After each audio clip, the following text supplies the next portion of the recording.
बस मेरे को ढूंढना है वो परमात्मा कहां है। घर वालों को पता नहीं मेरा बेटा कहां गया।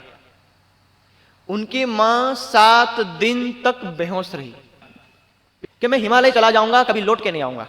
1 दिन, 2 दिन, 1 सप्ताह, 15, 20, 25, 1 महीने तक दिसंबर की ठंड में स्वामी जी वहीं उस पेड़ के नीचे ध्यान करते रहे। जब किन अंगारों के ऊपर चल करके ब्रह्मवाणी लेकर के आए हैं। नहीं तो हमें मार्ग से भटकाने के लिए, इस वाणी को ढकने के लिए पूरी दुनिया लगी है।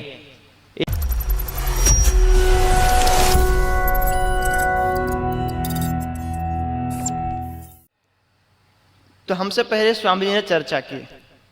अब मैं आपको एक प्रश्न पूछूं कि आप स्वामी जी को कितने वर्षों से जानते हैं? क्या स्वामी जी के घर को जानते हैं हम? कि स्वामी जी के भाई कौन है, उनके पिता कौन है, उनका गांव कहां है? नहीं जानते ना।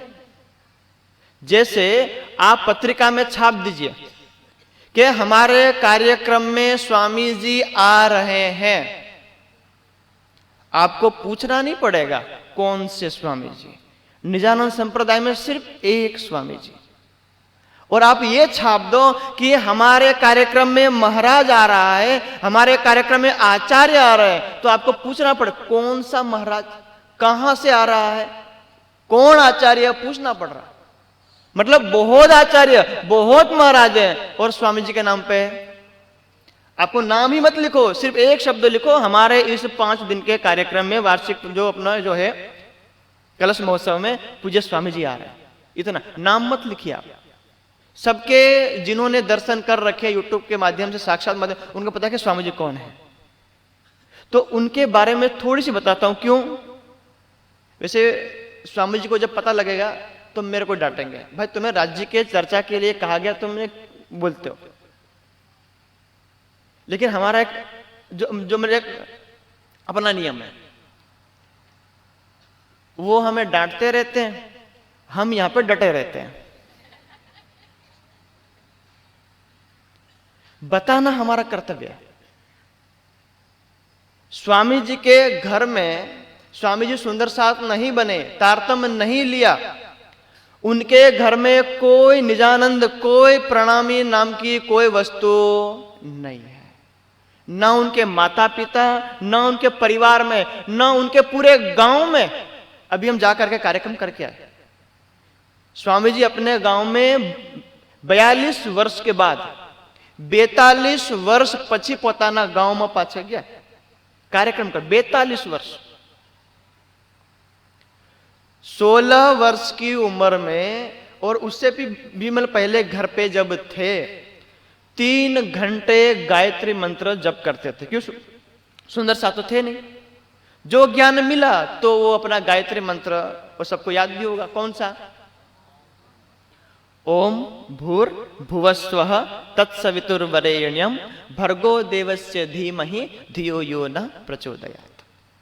ये कोई देवी का मंत्र नहीं है, वो सबका मालिक एक पूर्ण ब्रह्म परमात्मा की स्तुति गई गई।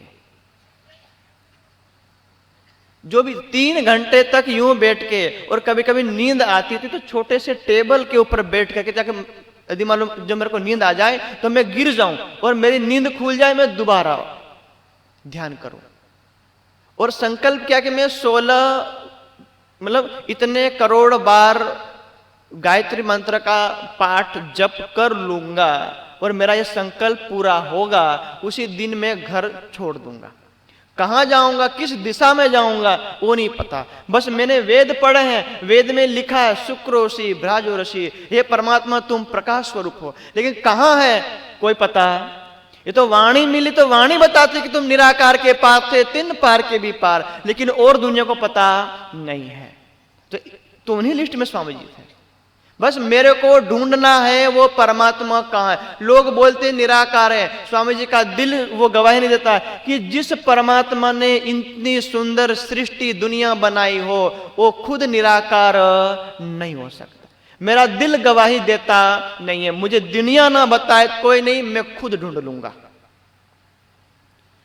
तो उनके संकल्प था गायत्री मंत्र का, पूर्ण हुआ। और उससे पहले वो घर पे प्रयास, मतलब एक प्रैक्टिस करते थे कि मैं सन्यास बनूंगा तो मेरे को जूते नहीं मिलेंगे, चप्पल नहीं मिलेंगे, खाना नहीं मिलेगा, कपड़े नहीं मिलेंगे, और मांगने का तो मेरा नियम है ही नहीं, मांगूंगा नहीं। तो घर पे चप्पल रहते रहते भी मां नहीं देखती थी तो नंगे पैर घूमते थे खेत में, ताकि मेरे जीवन में ऐसे दिन आएंगे कभी मैं नंगे पैर मेरे को घूमना पड़ेगा। तो घर में उसकी प्रैक्टिस, और स्वामी जी का नियम है खुद का, आज भी अभी भी है। मां ने यदि खाने के लिए बैठे हैं और मां यदि 1 रोटी या 2 रोटी थाली में दे दी और मां कुछ काम करने लग गई और भूल गई कि मेरा बेटा खा रहा, सामने रोटी सब्जी रखी है, पूरा रखा है, स्वामी जी ने कभी भी अपने हाथ से निकाल के सब्जी रोटी खाई, घर पे भी नहीं खाई, और माँ को बोला भी नहीं चिल्ला के कि माँ आओ मेरे को रोटी 2-4 और दे दो ना, 1 रोटी दी, 1 रोटी खाए और निकल लिए। आज भी है। हम सबको संकल्प दिलाया गया था ज्ञानपीठ में गुरु पूर्णिमा के दिन कि आप राज्य का इस झंडे को ऐसे दिल में बिठाना, पूरी दुनिया से कोई आशा नहीं, यहां तक कि यदि मान लो हम मर जाएं और मरने के बाद भी हमें कोई कफन का टुकड़ा उड़ा दे, इतनी भी तुम आशा मत करना। ऐसे बनोगे तब जाके इस वाणी का प्रचार कर पाओगे। यदि आशा रखोगे वो वस्तु मिलेगी नहीं, तुम निराशा में चले जाओगे और राज्य को छोड़ के अपने दुनिया में चले जाओगे। इसलिए हमेशा वो संकल्प रखना।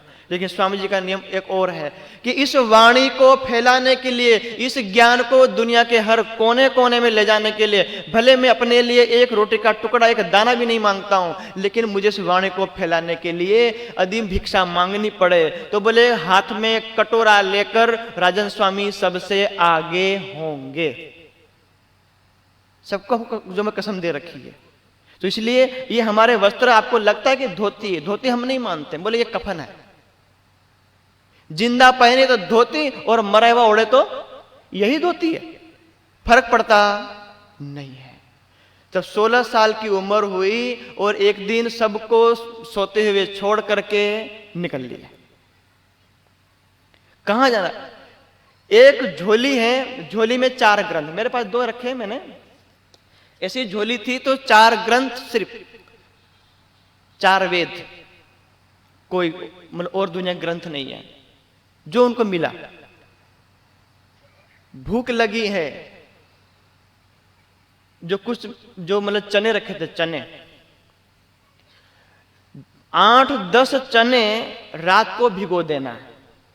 8-10 मुट्ठी भर नहीं, गणिन 8-10 चना खाली रातना पानी भिगो देवाना, नाखी देवा, हवार में उठीने 8-10 चना खावाना અને ઈ પાણી પી જવાનું, આટલું આખા દનમાં।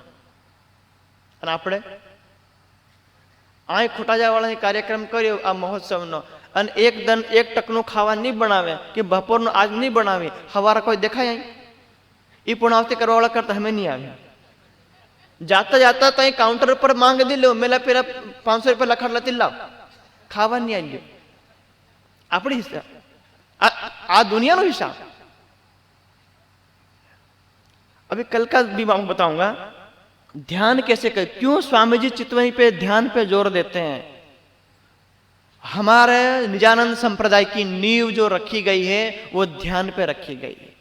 गुम्मट जी बंगला जी दरबार में कभी भी कोई सुंदर साथ ने, उस जमाने में कोई नाच रहा हो, कोई कूद रहा हो, ऐसा वर्णन हमारी ना वाणी में है और ना किसी बितक में है। वहां इतना कहा गया था, रात दिन चर्चा और ध्यान, चर्चा और ध्यान और सेवा, ये हमारे शास्त्रों में उपलब्ध है। भटकते रहे जंगल, जंगल में भटकते रहे, क्यों?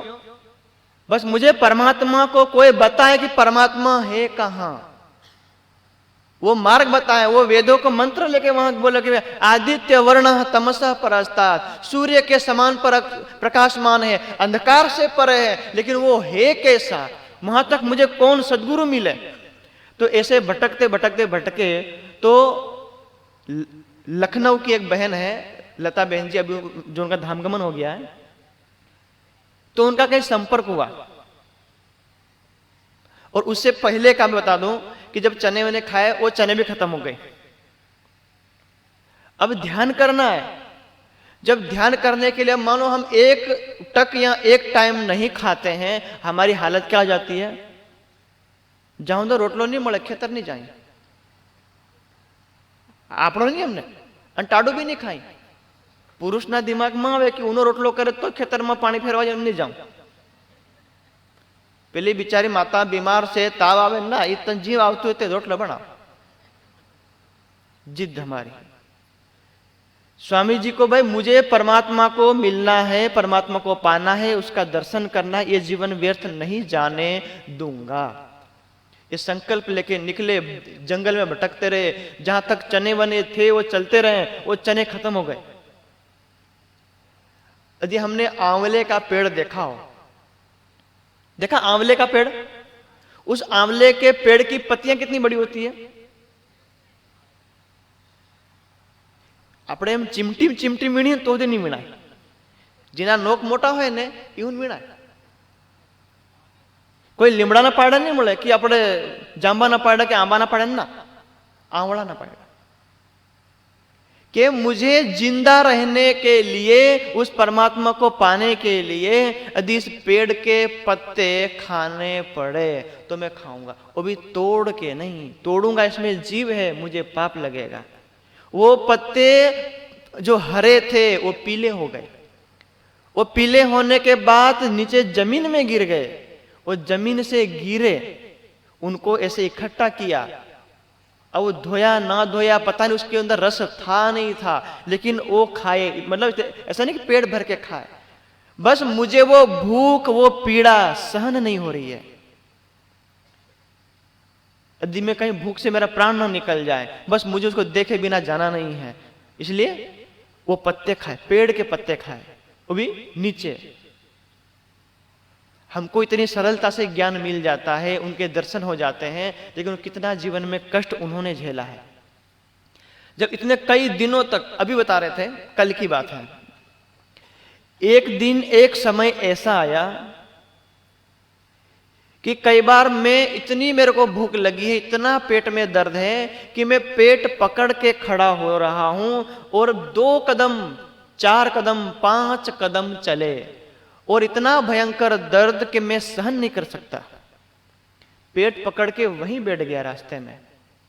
फिर एक घूंट पानी पिया ताकि पेट में कुछ पानी जाए, फिर मुझे ताकत मिले. फिर 10 कदम, फिर पानी पिया, फिर 10 कदम.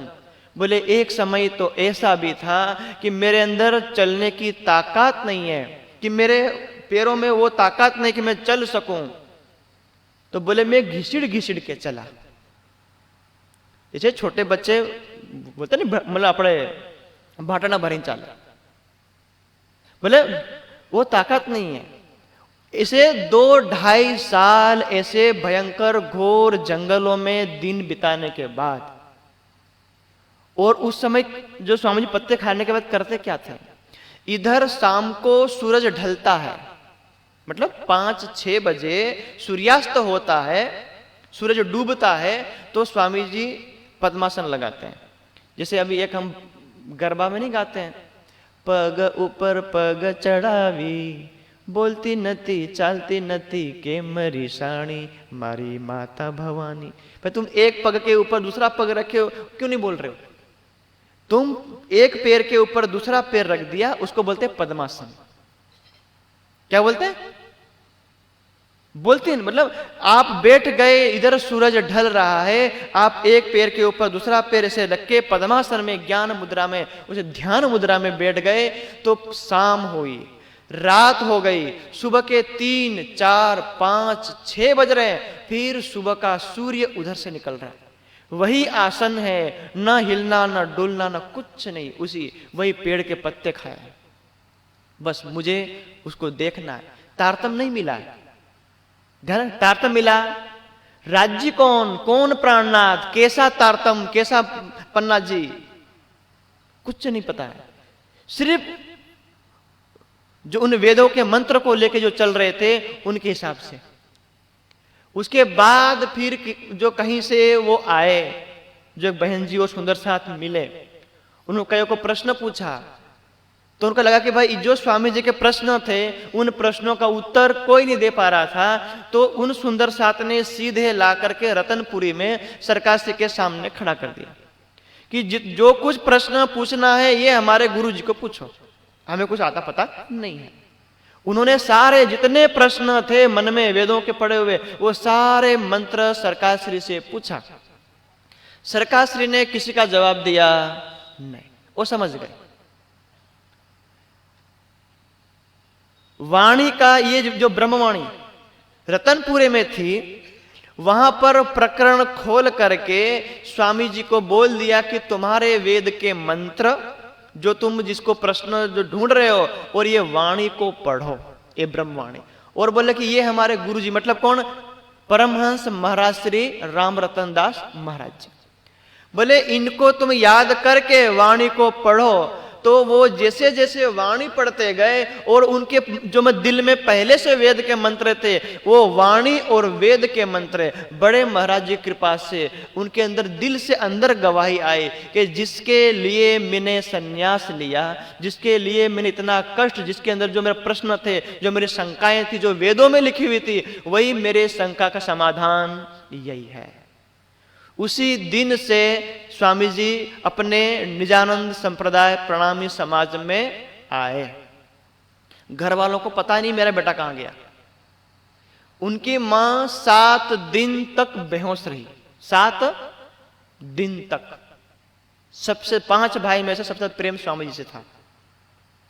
उनको यह चिंता थी कि घर में वो रोटी नहीं मांगता था, तो अब घर से दूर है तो उसकी हालत क्या होगी, कैसे खाता होगा, क्या करता। 7 दिन तक उसको हॉस्पिटल में रखा, फिर भी होश में आई नहीं। 7 दिन उनकी मां। अभी हम गए थे बलिया जिला में सिसोटार गांव है, वहां जाकर के आए। वो माता श्री को मिल करके अभी आए। और पूरे गांव में जहां जहां दूर दूर उनके मित्रगण थे, बचपन के मित्र थे जो उनको साथ में पढ़ते थे, उनके टीचर थे जो उनको पढ़ाते थे, वो उनके शिक्षक भी आकर के पैर छू के रो रहे हैं। जो दृश्य हमें अपने वितक में मिलता है कि कभी हरिदास जी के शिष्य देवचंद्र जी थे, कभी उनके शिष्य बन रहे हैं, वो दृश्य उनके गांव में देखने, मतलब 42 वर्षों के बाद का दृश्य मिला। तब स्वामी कहां 16 साल और कभी अभी 59 वर्ष। तो फिर तब से लेकर ध्यान चितवनी में गए, वाणी पढ़ते गए, वाणी पढ़ते गए। फिर धीरे धीरे आवाज सरकार श्री का धाम गमन हो गया 2000 में। स्वामी जी का मन था कि मैं इन आश्रम, ये जो मतलब आश्रम में रहना, आश्रम में खिचपिच मेरे को नहीं चाहिए। मेरे को चले जाना हिमालय, कि मैं हिमालय चला जाऊंगा, कभी लौट के नहीं आऊंगा।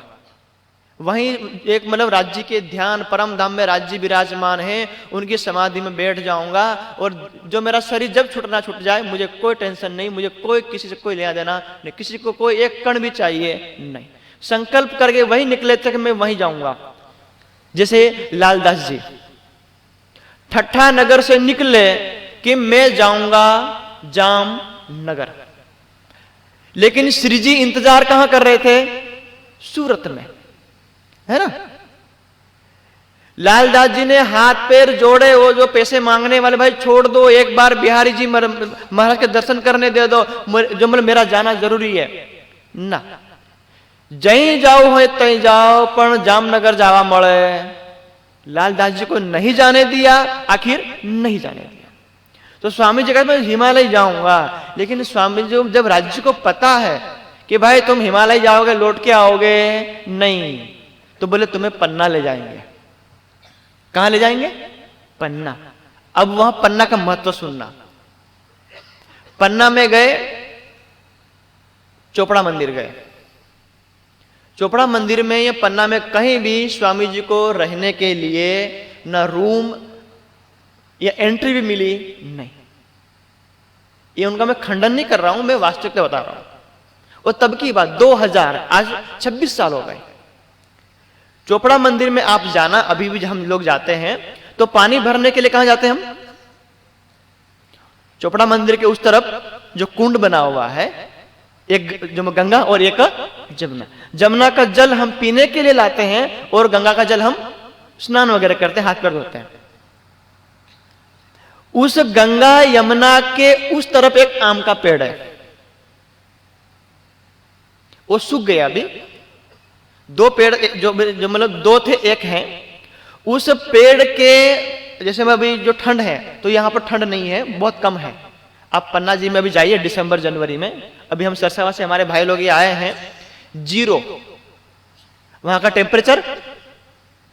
हम थे वहां 3 स्वेटर और 3 कंबल ऊपर से, फिर भी ठंड हमको लगे मतलब हम जवान हैं, हम फिर भी लग रही थी अभी भी। लेकिन हम 1000 किलोमीटर इधर आ गए, ठंड कम हो गई। तो ऐसी अभी पन्ना में भी इतनी भयंकर ठंड पड़ती है, वहां 0 नहीं होता, पर 2 या 3 डिग्री हो जाता है।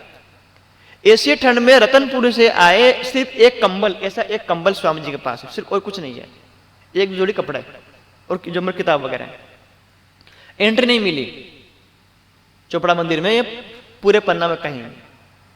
तो गंगा यमुना के बगल में जो आम का पेड़ है, उस पेड़ पे 2 लकड़ियां, मतलब 2 लाकड़ा आम करी અને એક બીજા ઉપર આમ મૂકી દીધા, મતલબ 2 લાકડા લઈને આંબાના ઝાડમાં ખોઈ દીધા। આપણે પોરિયાની કંઈક આપણે નાના આપણે કરીને માળો બનાવીને તોડ નાખે, તો 2 લાકડા એ આંબાના ઝાડમાં ખોઈ દીધા અને કઈ તો સિમેન્ટનો કટ્ટો કંઈક ઠેલો પડ્યો હતો, એ લાકડા ઉપર જે મૂકી દીધો। ભયંકર ઠંડ ચારો તરફથી, પણ આંબાના ઝાડમાં લાકડા મૂકી, ઉપર ઠેલો મૂકી અને જે આવો કામળો તો અડધો કામળો નીચે પાથર્યો અને એના કામળા બેહી ગયા ध्यान में। भले राज जी पन्ना जी में लेकर के आए, लेकिन पन्ना जी में एंट्री नहीं करने दिया कि मैं देखता हूं तुम्हारे अंदर धैर्य कितना है।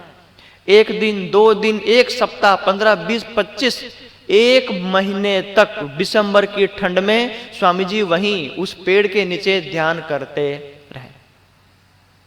और अभी जो सज्जन पुजारी जी हैं, जो चोपड़ा मंदिर के पुजारी जी हैं, वो पुजारी जी कभी कभी उनको खाना दे दिया करते थे, भाई कोई महात्मा आए हैं। और एक श्री प्राणनाथ ज्ञानपीठ के पहले आचार्य, संस्कृत के आचार्य, आचार्य हीरालाल जी, जहां से हमने संस्कृत की शुरुआत की, तो वो आचार्य भी वहीं चोपड़ा जी में ध्यान करते, मौन 12 साल मौन में ध्यान में थे। तो वो आचार्य जी जो खुद के लिए खाना बनाते थे, तो वो स्वामी जी को भी दे देते थे तो वहां पर। तो 1 महीने के बाद फिर सज्जन पुजारी जी ने कहा कि स्वामी जी आप इधर आ जाइए। तो चोपड़ा मंदिर के पीछे एक जो कक्ष है, पुराना वाला रूम, कभी जाना देखने के लिए एक रूम है, तो वहां उस कोने में बैठ के ध्यान करते थे।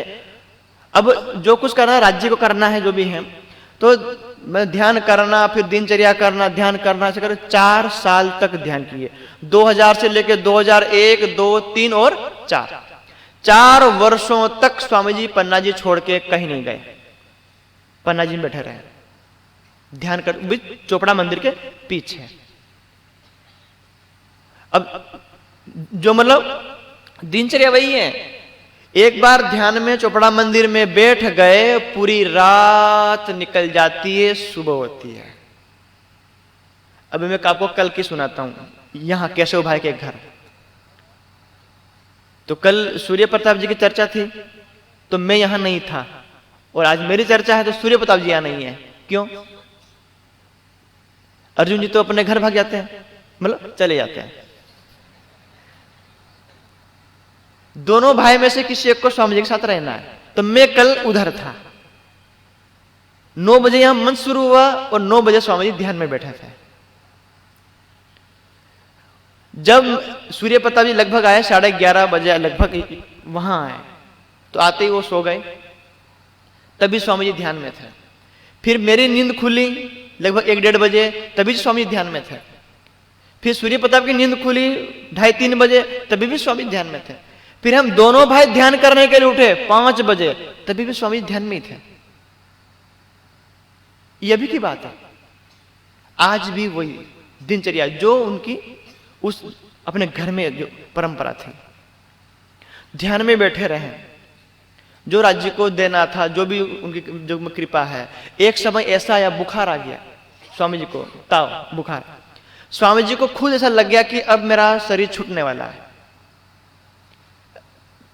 तो एक वहां के महाराज जी हैं खेमराज जी, वो आए। स्वामी जी ने कहा कि मुझे हॉस्पिटल मत ले जाओ, मुझे सिर्फ गुम्बद जी ले जाओ और मुझे वहां का दर्शन करा दो, बस शायद मैं नहीं जीऊंगा, मैं जाऊंगा, ऐसा लग रहा है अंदर से भीतर से। वहां ले गए, पुजारी जी ने चरणामृत दिया कि मुझे अंतिम बार चरणामृत दे दो, मेरी हालत है ही नहीं कि मैं बैठूं। तो खेमराज जी महाराज जी, उनको उस समय मतलब उम्र कम थी, बहुत दुबले पतले थे, वैसे भी खाना भी बिल्कुल था नहीं, तो उनको हॉस्पिटल ले गए, फिर चरणामृत दिया, फिर धीरे ठीक हो गए। तो वहां पर ध्यान करते हैं। तो स्वामी जी, अभी हम 2021 में गए थे, हमारे बच्चे वहां पढ़ने के लिए आए थे पन्ना जी, हम 4 महीना पन्ना में रुके। तो हम और स्वामी जी गुम्बद जी सॉरी वहां गए चोपड़ा मंदिर में। तो चोपड़ा मंदिर में स्वामी जी ने बताया कि मैं जिस रूम में ध्यान करता हूं, जिस कोने में बैठ के, आप अंदर घुसना, इधर एक गेट है, उसका जो एक बाहर गेट है, एक अंदर गेट है, उन दोनों गेट के बगल में कोने में ध्यान करते थे। तो एक नाग, सांप, नाग, फेण वालों, कि जब मैं ध्यान करूं तो वो इधर से जाए, करे कुछ ना। वो 4 साल से है, जब से मैं ध्यान करने पहले दिन से बैठा हूं, वो तब से इधर ही है। और बोले एक बार मैं ऐसा समाधि में ध्यान में बैठ गया, वो इधर से मेरे पैर के नीचे दाएं, कभी गोद में इधर निकलता है, कभी उधर। और जैसे ही मैं कुछ बाथरूम पेशाब करने के लिए जब रूम से बाहर निकलूं, उधर जंगल है, तो बोले वो मुझे वहां छत पे मिलता है, सिर्फ देखता है, और जैसे मैं आऊं तो वो अंदर आता है। तो अब मैं आपको एक चौपाई बताता हूं। असराफील जबराइल भेज दिए आमर, निगाह बानी कीजियो मेरे खासल बंदों पर।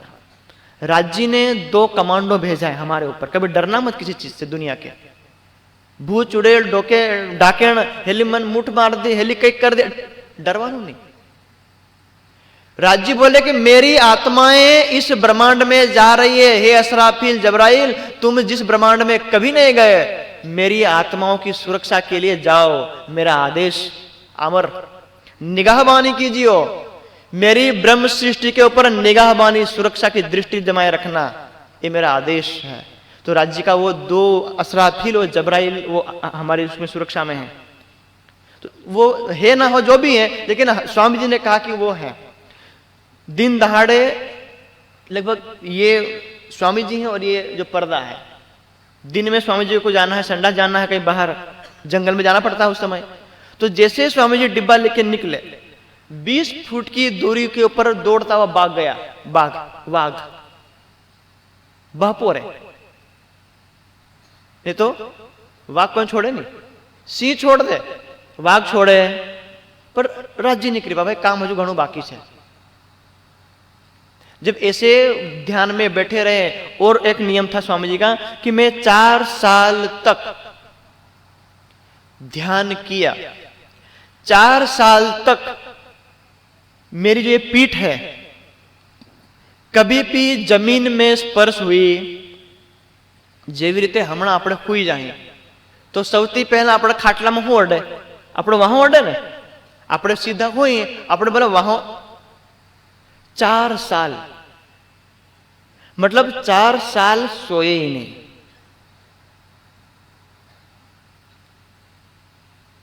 4 साल, एक होती है निद्रा, एक होती है योग निद्रा। हम सोते हो निद्रा, ज्यादा खा लिया तो ओ हाँ मार हू पड़े, मन बगा हाँ आवी रे मार हाव हू पड़े, एम करीने मोबाइल भालता भालता मोबाइल दे कोण कहीं आम वखरी जाए ने खबर नहीं पड़े, 4-5 कलाक दाड़ो उगी निकलो। आ निद्रा, आ तामसिक निद्रा। एक योग निद्रा, योग निद्रा में आप ध्यान में बैठो और आपका ध्यान राज्य के चरणों में मूल मिलाव में लग जाता है, तो आत्मा राज्य को देखती है, आपका जो मन है वो मन सो जाता है। मन से परे जीव है, जीव से परे आत्मा। तो ध्यान तो आत्मा वो देख रही है, आत्मा देख रही है, उसका लाभ सुख जीव ले रहा है, तो मन सो जाता है, संकल्प विकल्प खत्म, बैठे बैठे ध्यान निद्रा में। वही है योग निद्रा। इसलिए जो भी ऋषि मुनि साधु संत हुए हैं आजकल जितने भी हुए हैं, अब देखना हमेशा ध्यान में, अर्थात उनका शरीर नींद भी ले लेता है और ध्यान भी हो जाता है। वो होती योग निद्रा। वो योग निद्रा किसी योग्य गुरु के पास रह करके सीखें, सर्वस्व समर्पण करें, तब जाकर के आती है। ये हम अपने आप ध्यान को, मैं भी ध्यान कर लूं और मैं भी सोऊंगी, मैं सोऊंगी, 4 दिन में हम बीमार हो जाएंगे। आहार, निद्रा और ब्रह्मचर्य, ये 3 स्तंभ हैं जीवन के। यदि आहार खाओ लेकिन नींद ना करो और सिर्फ सोते रहो, खाओ ना, तो भी जीवन चलेगा। वो कई वर्षों का जो मतलब अभ्यास होता है वो करते हैं। तब जाकर के अंदर से एक आवाज आई कि भाई तुम जिस लक्ष्य के लिए बैठे हो वो तुम्हारा लक्ष्य पूरा होगा। अब लक्ष्य पूरा कैसे होगा? योग दर्शन में एक बात कही गई है, प्रापणीयम प्राप्तम, दर्शनीयम दृष्टम। मुझे जो प्राप्त करना था वो मुझे मिल गया है। दर्शनीयम दृष्टम, मुझे जिस चीज को देखना था, मुझे मतलब मैंने उसको देख लिया है। और वो कब होगा? वो अंदर से आवाज कब आएगी? तम आत्मस्थम येनु पश्यन्ति धीराः तेषां सुखम शाश्वतम। अपनी आत्मा में स्थित पूर्ण ब्रह्म परमात्मा, उसके चरण कमलों को देखेंगे तब जाके वो आएगी। और कभी भी आत्मा उस सुख को छोड़ना चाहेगी नहीं। लेकिन राज्य को जिसको सेवा के लिए नियुक्त किया है, आप कहीं भी चले जाओ, यदि राज्य को आपसे 100 रुपये की सेवा लेनी है इस कार्यक्रम में, या 500 रुपये की सेवा लेनी है, वो कहीं से भी हमको घुमा फिरा करके ले आएंगे। वो राज्य सेवा लेंगे। हमने ऐसे कर्म ही किए हुए, ऐसे महान कर्म किए, तब जाकर के स्वामी जी की उसमें आया कि इस ब्रह्मवाणी को कौन फैलाएगा, कौन इस ब्रह्मवाणी को मानेगा, कौन विश्वास करेगा इस ब्रह्मवाणी के ऊपर। सभी लोग देवी देवता ऋषि मुनि तीर्थंकर ब्रह्मा विष्णु महेश से ऊपर कोई जाता ही नहीं है, कौन मानेगा? तो बोले एक उपाय करते हैं, इस वाणी को फैलाना हो तो इनके फैलाने वाले चाहिए। तो फैलाने वाले के लिए क्या चाहिए? गुरुकुल चाहिए। और गुरुकुल में विद्यार्थी आएंगे, वो विद्यार्थी इस वाणी को पढ़ेंगे और फिर पढ़ के समाज में जाएंगे, दुनिया को दिखाएंगे, बताएंगे, सारे दुनिया के प्रमाण लेकर के। 1 रुपया नहीं है स्वामी जी के पास, खुद के खाने का नहीं है। सोचो, जिनके पास खुद का एक दाना खाने के नहीं है। अभी कभी कभी जैसे मान लो आप लोग सरसावा आते थे, या मतलब हम तब छोटे छोटे बच्चे थे, तो આપણે કઈ ના કઈ એમ લાગે, जैसे मान लो મને હું રોજમતી અહીં, તો રોજાવાળા કઈ ના આવે તઈ સરસાવામાં, તો અમે નાના વિદ્યાર્થી, તો તે વખતે શું કરે, 10-20 રૂપિયા હમુને આલતા જાય। मतलब तई तो पर्चे कपाड़े पण अपना गामनु पोर्यू से पशु हमारा गामना कई ना आया नहीं आली गया, बेचारू कई याद करे, ले बेटा तू 10 रुपया वापर। ती वखते 10 रुपया घना, हमणा पर्यंत તમે 10 रुपया लो तो नाक दे। तो स्वामी जी जब ध्यान में थे इधर चोपड़ा जी में, तो बोले कोई सुंदर सा, तो कोई रतनपुरी से जुड़ा हुआ कोई कभी आता था, कोई मुझे 5 रुपया दे जाता था। कितना? तो बोले मैं सोचता था कि 1 रुपये का चना आज खाऊंगा, 5 दिन चाले, 6ठे दिन राजी तू जान। विचार करो, जिसके दर्शन करने के लिए स्वामी जी एक बार आ जाएं, हमारे घर चरण कमल पड़ जाए, लेकिन किन कष्टों से गुजरे हैं, किन अंगारों के ऊपर चल करके ब्रह्मवाणी लेकर के आए हैं। नहीं तो हमें मार्ग से भटकाने के लिए, इस वाणी को ढकने के लिए पूरी दुनिया लगी है। एक अकेला बंदा लगा हुआ है कि तुम जागो, तुमसे कुछ नहीं चाहिए, 1 रुपया नहीं चाहिए, ना तुमसे सोल, ना ये फूल माला चाहिए, ना तिलक चाहिए, ना ऐसा आसन चाहिए, ना खानपान। अभी जो केशव भाई के घर में रहते हैं, स्वामी जी क्या खाते हैं? सब्जी लावी कापी न उबाल देवान, आल देवान, नी मीठू नी मरचू नी तेल ने कई नहीं, लवण कांदा स्वप्न में भी नहीं, मीठू थी नहीं। आप तो मीठा नाखेला, ए भाई मीठू लावे उनके, मीठे मोड़ू उनके નાખેલા મીઠા મીઠા મોડું કે નાખેલા મરશે એમ ચાર મરશે બીજા લઈને બહે. અને હા, હજી તમે આપણને ગલતીથી સ્વામીજી જે ખાય એનું થોડુંક કઈ ઉગરેલું મળી જાય ને તો હા પેલું સસુંદર ને ખાઈ દે ને ગળે તો ધી મરે ને થૂકે તો ધી મરે. એવું થાય આપણે કે હા પ્રસાદ તો લઈ લીધો પણ આમાં કઈ તો સ્વાદ મળે નહીં. ખાવું તો કંઈક ખાઈ જાય, નહીં ખાવું તો કંઈક ખાઈ જાય. હમણાં પણ આજ હાલત ખાવાની. और 10-15 साल तक तो अन्न लिया ही नहीं. ઘઉંનો ચોખાનો કોઈ પ્રકારનો કઠોળનો દાણો, ખાલી ફળ અને દૂધ. ડોક્ટરે પછી કીધું કે ભાઈ તમારે લાંબુ કરવું હોય તો કમસે કમ અન્ન લેવું પડે. તો જુવાર, બાજરો કે મિક્સ કંઈક આપણે કરો, એ પણ ખાલી બપોરે. હમણાં પણ કેશવભાઈને સ્પષ્ટ કીધું, કેશવભાઈ હું ધ્યાનમાં બેઠેલો હતો અને ડિસેમ્બર જાન્યુઆરીમાં હું ધ્યાન મતલબ અમે કાર્યક્રમ નથી કરતા. પણ કેશવભાઈ કીધું સ્વામીજી શું કરીએ, અમારી સમિતિ વાળા નહીં માને. તો સ્વામીજી કે એક વ્યક્તિ ભારી મહેનત કરીને ઝાડ ઉપર ચડે અને ખાલી ફળ હેમ હાવા કરે અને ઝાડથી નીચે ઉતારો કેવું લાગે? ભલે હી મન હેમ લાગી રહ્યું કે 10 दिन હજી રોકાઈ જતો હું ધ્યાનમાંથી, હું મતલબ ધ્યાનમાં બહી જતો તો જે મારું સ્વપ્ન છે, જે રાજ્યના એ મારફતની સ્થિતિમાં જવાનું છે, એ શાયદ મારું આ 10 દિનમાં પૂરું થઈ જતો. પણ જે રાજ્યનો હુકમ એ અહીં જ્ઞાન લઈ. તો તે વખતે સ્વામીજીના મનમાં આવ્યું કે આર્ય સમાજ અધી 100 વર્ષની અંદર ખાલી 1000 ગુરુકુલ બનાવી શકતા હોય અને જેટલા દેશના ક્રાંતિકારી હોય એ બધા ક્રાંતિકારી કંઈક ના કંઈક આર્ય સમાજ સાથે જોડાયેલા હતા. એ આઝાદથી આપણે ભાભરાનો આઝાદ હોય કે આપણે ભગતસિંહ હોય, બધા આર્ય સમાજના હવનકુંડ ઉપર જઈ અને શપથ લીધેલી કે અમે દેશની ધરતી હાથે જીવું મરવું, દુનિયાનું બીજું કઈ નહીં. તો એમને ગુરુકુલ પરંપરા ચલાડી ચાણક્ય વાળી. તો ગુરુકુલ ખોલો. માનો 100 કરોડનું હું મંદિર બાંધું, 100 કરોડનું, ઈટીઓથી સોનાની, ચાંદીની, તાંબાની, 100 કરોડથી હું ગુરુકુળે કોઈ બી બાંધે, આપણે બધા બાંધીએ. કોઈક એક આત્માનું ભલું થાય? થાય ભલું? હમણાં ચલો આપણે ખંડન નહીં કરે રાજ્યનો.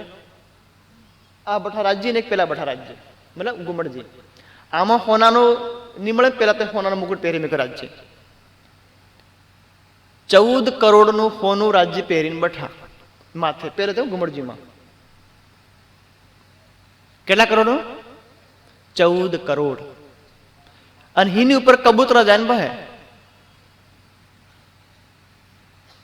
और भाड़ी रोज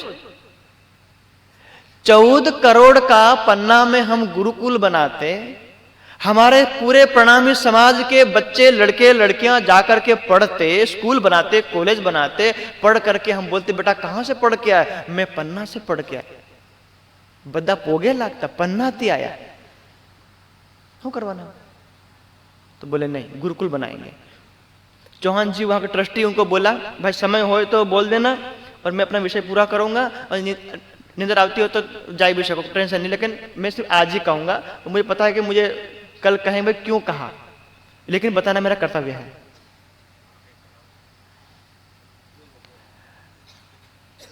चौहान जी को बोला कि आप जमीन देखिए. तो चौहान जी ने वहां सरसावा में बहुत जगह दूर दूर जमीन देखी, रतनपुर में बहुत दूर जमीन देखी, जो भी है जमीन देखी. तो जमीन देखी 35 लाख, जो वर्तमान જેટલું જ્ઞાનપીઠ બાઉન્ડ્રી બને છે 35 લાખ. 2005 ની વાત, હમણાં 2026, હમણાં તો કમ સે કમ કઈ કરોડ રૂપિયાની જમીન થઈ ગઈ.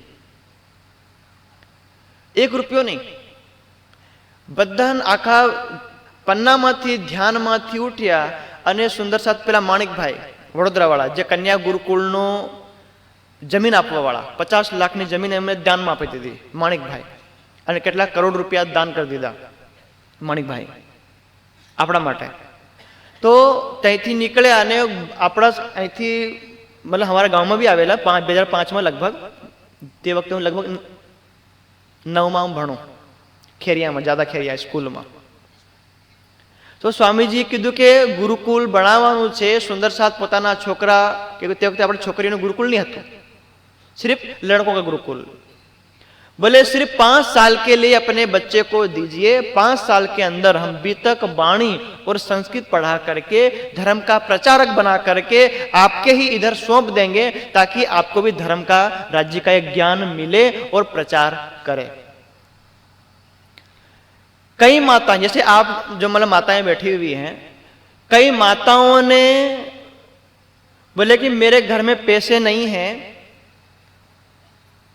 और जो अपने हिंदू समाज में एक परंपरा है कि कोई भी स्त्री अपने गले से मंगलसूत्र कब उतारती है, या हाथ में से जो कामड़िया मतलब काहरे तोड़े घर वाला धामगमन થઈ જાય। लेकिन राज्यની આ સેવા કરવા માટે કઈ કેવી માતાઓ આપણા સમાજને સુંદર સાધના દી, એના ચરણ કમલની ધૂળ દી મળે તો જ આપણું ભલું થાય। કે મારા પતિ મારા ઘરવાળાની ખબર પડે એવનું પેલું આપણે બગસરાનું નહીં આવે, પેલું મતલબ હોનાની જેમ ચમકે બીજું આવે, આપણે જે मतलब 200 આપણે मतलब 100-200 रुपये पहरी। तो कई माताओं ने नकली मंगलसूत्र गले में डाला और सोने का मंगलसूत्र बेच करके स्वामी जी हमारे पास और पैसे नहीं है, आप इसको लीजिए। कईयों ने अपने हाथ के कंगन, कईयों ने उधार लिया, कईयों ने ब्याज में लिया, पैसे दिए। कहीं से अपने दाहोद का भी नाम वहां लिखा हुआ सरसाओं में, सामूहिक दाहोद, गोधरा, वडोदरा, दिल्ली से लेके पंजाब से लेके कानपुर, सब बहुत सुंदर दिया। 35 लाख रुपया दिया, दे दिया उनको। और स्वामी जी वहां गए, जमीन देखी और जमीन को देख करके बोला चौहान जी कुछ भी हो जाए इसी जमीन को लेना है। और उसी को क्यों लिया? बीतक पढ़ना, जो अपनी बीतक में जब श्री जी और सुंदर साथ हरिद्वार के मेले में, कुंभ का मेला लगा हुआ था विक्रम संवत 1735 में, दिल्ली से चले तो शाहजहांपुर रुके और बुढ़ाना गांव, 2 गांव में रुके श्री जी। उस समय विक्रम संवत 1735 में रुके। वो गांव सरसावा से जस्ट 5 किलोमीटर पीछे। और जो सरसावाला का जो शहर का जो रोड है, वो रोड जो अभी हाईवे बना, वो हाईवे भी 3-4 साल पहले बना। उसी सरसावा से होते हुए ही तब से लेकर आज तक हरिद्वार जाने का मार्ग वही था। तो श्री जी गए, चाहे सुंदर साथ गए, हरिद्वार गए, हरिद्वार से वापस आए दिल्ली, तो मार्ग कौन सा था? सरसावा के बीच में जो अपने जो निकला है वही मार्ग था। तो कहीं ना कहीं ऐसा लगा कि मतलब आजकल हमारे पास मतलब गाड़ियां हैं, तो आज हम यहां से चले तो 500 किलोमीटर पार। उस समय क्या है, दिन भर चलते रहो, रात को रुक जाओ बाग में। तो हो ना हो ऐसा कि जो सरसावा का जो बाग है, आम का पेड़ है, वो पहले ही बड़े बड़े पेड़ रहे हैं, वो पेड़ को जो मतलब काट वाट के, तो स्वामी जी को ये एहसास हुआ कि श्री जी और सुंदर साथ के चरण कमल इसी धरती पे पड़े हैं और कोई मतलब बड़ा काम होने वाला है। इसलिए मैं दिल में यही भाव आ रहा है कि इसी जमीन को लेना है। लिया, 2005 में नींव डाली, शुरुआत की 2006 7, 8, 9 मई महीना में उद्घाटन हुआ। हमारे दिल में भी था मैं भी जाऊंगा, घर वाले मना कर रहे थे। उद्घाटन से पहले विद्यार्थी, अभी तो गुरुकुल का उद्घाटन भी नहीं हुआ, सबसे पहले पहुंचे दाहोद से मैं और सूर्य प्रताप जी, सबसे पहले। और भी विद्यार्थी आए, वो उद्घाटन के बाद में आए। हम जब वहां गए 5 कमरे, साफ सफाई नहीं है, मिस्त्री काम कर रहे हैं, प्लास्टर हो रहा, कलर हो रहा, ये हो रहा, यहाँ मिट्टी डालनी है। 7 दिन तक हम वो मिट्टी को लेवल करने में, लेटरिन बाथरूम धोने में, रुमाल वार सब धोने में, धुड़ाबा हमको लेके गए। माँ हमारी जो मैडम नाराज हो गई, पिताजी को बोला कि तुम अपने बच्चों को भेज रहे हो। हमारी बुआ आकर बोली तुम्हारे घर दाना नहीं हो पोरियान हमारे घर मोकल दो, तई भिक्षा मांगो का मोकलो।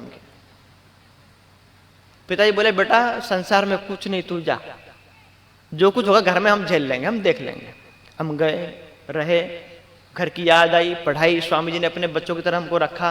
कभी किसी को कोई प्रकार का दुख हुआ, स्वामी जी तब जनरल डिब्बे में जाना, जनरल बस में जाना, कोई स्लीपर टिकट नहीं, कोई कुछ नहीं, साइकिल वाले रिक्शे बैठ के आना, ना लाइट की सुविधा, ना कुछ नहीं।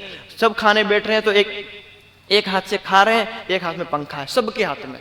इस जो स्वामी जी हैं, हम हैं विद्यार्थी, आचार्य कोई, किरण माता जी से लेकर के और आचार्य जी हमारा थे, आचार्य हीरालाल जी और चंद्र गुरु जी एक थे, हमारे आचार्य वेद मित्र जी, सब आचार्य दिन रात मेहनत कर रहे हैं। गाय स्वयं को मतलब वो करना है, खेती स्वयं करना है, घास काट के लाना, खुद खाना बनाना, कुछ नहीं। एक ड्रेस, एक धोती, सॉरी मतलब एक झब्बो ने एक कुर्तो, ક્લાસમાં જાય એટલે પહેરવાનું અને ક્લાસમાંથી પાછા આવે એટલે ખાલી ટુવાલને કેહડવાળ દેવાનું, टुवाल धोतियाने नहीं। उस समय पढ़े। स्वामी जी ने बोला बेटा विद्वान बनना है तो संस्कृत पढ़नी पड़ेगी। मैं और सूर्य प्रताप ने हमने संस्कृत चुना। स्वामी जी ने आदेश दिया है कुछ भी वो संस्कृत पढ़ेंगे। तो वहां से दूर गए, आर्य समाज से गुरुकुल में राजस्थान गए, 2.5 साल वहां रहे, फिर हरियाणा में रहे, फिर बेंगलोर गए। तो 8 साल तो हम ज्ञानपीठ से बाहर रहे। वाणी और चर्चा प्रवचन जो करना मैंने दाहोद में आके सीखा है।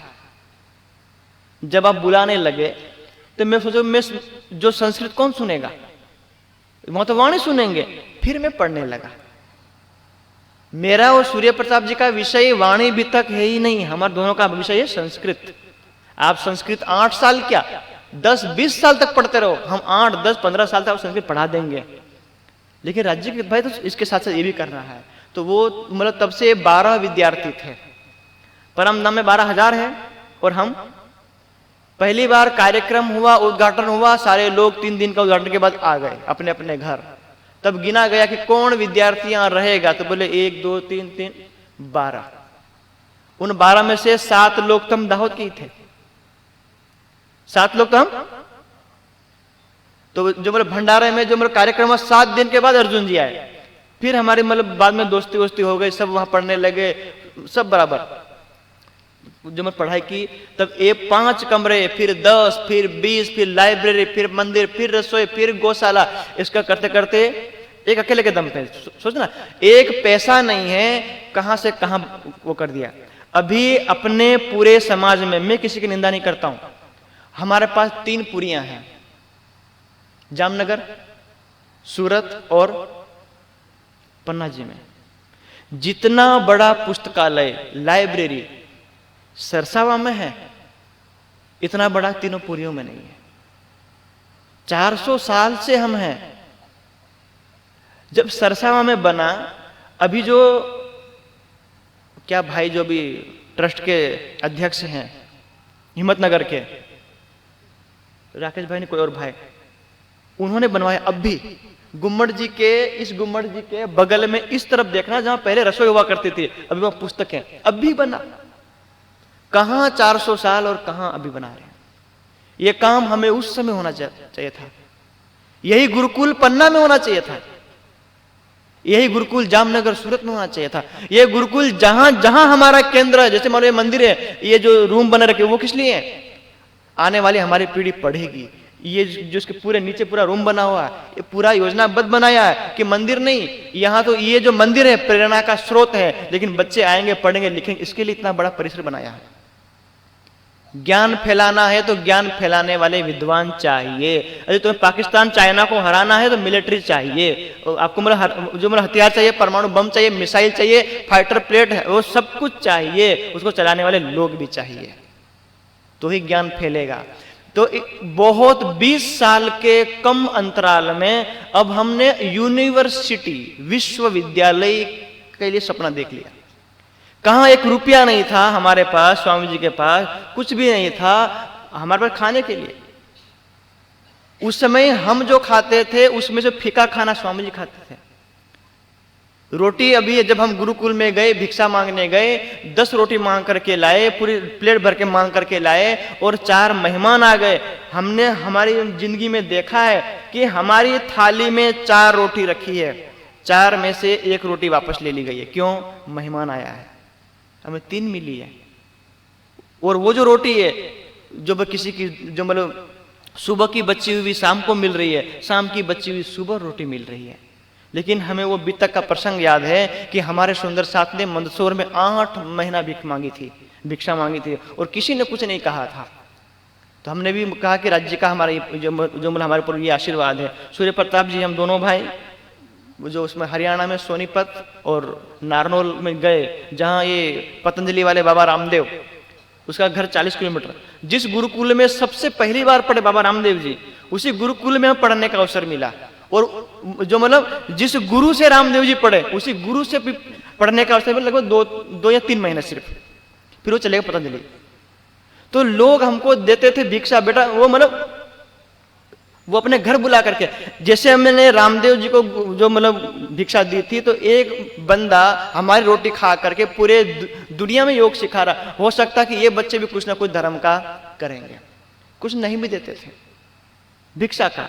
अभी तो हम केशव भाई के वहां जाते हैं, माता जी और अपने हरीश भाई और साहब वगैरह सब, कि महाराज जी क्या चाहिए, वो फल, ये फल, नारियल पानी, वो पानी, ये फलाने, खाया नहीं जा रहा और तुम्हें कोई दे नहीं रहा था। विपरीत परिस्थिति थी। अभी निजानंद संप्रदाय में 8 से ज्यादा केंद्र 20 साल के कम समय में, और आप सुंदर साहब गर्व करो आप अपने आप पे और अपने निजानंद संप्रदाय पे। आप ये कहो कि पूरी दुनिया से शास्त्रार्थ करना है।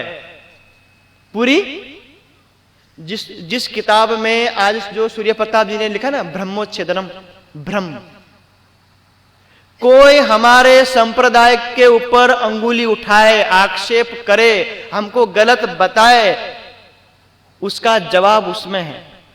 और उसमें स्वामी जी ने लिखा हुआ है, लिखा हुआ जिस व्यक्ति ने आक्षेप उठाया उस व्यक्ति को कहा गया, तुम चाहो तो सारे सनातनी मिलके हमसे शास्त्रार्थ कर लो कि परमात्मा कौन है, कहां है, कैसा स्वरूप है, हम हिंदू है या मुसलमान है, हम तुम्हें बताएंगे। लेकिन कहां बताएंगे? अपने दुश्मन को हम बोलेंगे भाई तुझे देख लूंगा, लेकिन कहां देख लेगा? युद्ध के मैदान में, युद्ध के। और ये नहीं, ये दिन किने ना किया मुकर्रर, समय आएगा एक दिन इस पंजे के नीचे, गुम्मट जी के पंजे के नीचे पूरी दुनिया झुकेगी। योग माया में तो पूरा ब्रह्मांड झुकेगा, लेकिन ये समय यहां आएगा। ये सनंद ग्रंथ में ये जो मतलब सब जो मैं सारी बातें लिखी गई है,